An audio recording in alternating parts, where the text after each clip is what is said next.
বয়স্ক লোকদের বিয়ে করে সংসার করতে পারবেন? পারবো না কেন? এরা কিন্তু বউ ছাড়তে চায় না, খালি ক্ষেত্রে চলে আগে আবার বিরক্ত বোধ করবেন না না। শুধু দর্শক বিন্দু আসসালামু আলাইকুম, কেমন আছেন আপনারা? আশা করি আল্লাহর রহমতে ভালো আছেন। যদি চ্যানেলটি ভালো লাগে অবশ্যই চ্যানেলটি সাবস্ক্রাইব করে পাশে থাকবেন। তো প্রতিদিনের মতো আজকেও এক আব্দুল কালাম চ্যানেলে হাজির করেছি। মিডিয়া কি কারণে আসলো সেটা আপনাদের কাছে একটু ক্লিয়ার করে দেবো। আসসালামু আলাইকুম আব্বু। ওয়ালাইকুম সালাম। ভালো আছেন? হ্যাঁ ভালো আছি। আচ্ছা, কি মনে করে মিডিয়া আসলেন? কষ্ট পাই। হ্যাঁ, কষ্ট জন্য আইছি ভাই। খুব কষ্ট? হ্যাঁ ভাই। স্বামী নাই? স্বামী নাই দেখি তাইছি। না বিয়ে শাদী হয় নাই? বিয়ে শাদী হয়েছিল ভাই। কি হয়েছে স্বামী? স্বামী চলে গেছে। চলে গেছে গা? হ্যাঁ। আপনি খাদাই দিচ্ছেন? চলে গেছে ভাই। এখন বিয়ে শাদী বসবেন? হ্যাঁ ভাই।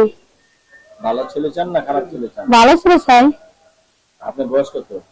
আমার বয়স 30। 30 বছর বয়স? জি। 30 বছরের মেয়েরা তো বিয়ে শাদী হয়ে বাচ্চা কাচ্চা হওয়ার কথা। আপনার বাচ্চা কাচ্চা? হ্যাঁ আমার একটা মেয়ে আছে। এক মেয়ে? একজনের মা? হ্যাঁ। একজনের মা, তাহলে তো পুরোপুরি আপনার শরীরে ভর দিতে হবে। অবশ্যই।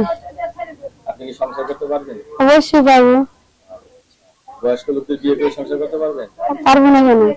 এরা কিন্তু বউ ছাড়তে চায় না, খালি ক্ষেত্রে চলে আগে আবার বিরক্ত বোধ করবেন না? না।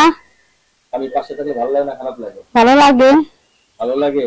অবশ্যই। বাবা, অন্যান্য মেয়েরা যখন স্বামী নিয়ে ঘুরে আপনার কেমন লাগে? খারাপ লাগে। এই বললে স্বামী নিয়ে ঘুরলে ভালো লাগে, তা তারা ঘুরলে আপনার খারাপ লাগে? এই জন্য দেখা। ও, আপনি নিজেটা থাকলে ভালো হয় না? তাহলে সতীনের সংসার করবেন? না ভাই। একেবারে ডাইরেক্ট মুখ কিছু না করলে সতীনের সংসার করবেন না? না ভাই। কি মানুষ না? সতীনটা ভাই ভালো না। সতীনটা ভালো না? না। কোনবা সতীনে দিলে বিয়ে ধরে ধরে মারে। আগে স্বামী কিন্তু মারছে আপনাকে? হ্যাঁ মারধর করছি তো ভাই। এখন বিয়ে বলতে যদি স্বামী মারে? কেন মারবে? কেন দেশ ছাড়া তো মারবে না। লেখাপড়া করছেন? করছি ভাই। হাতের রান্না পারেন? পারি। খাওয়া যায় তো? অবশ্যই। গরু মাংস কোন তরকারি মানে কোন জিনিসটা না দিলে তাকে এটা মজা লাগে না? লবণ।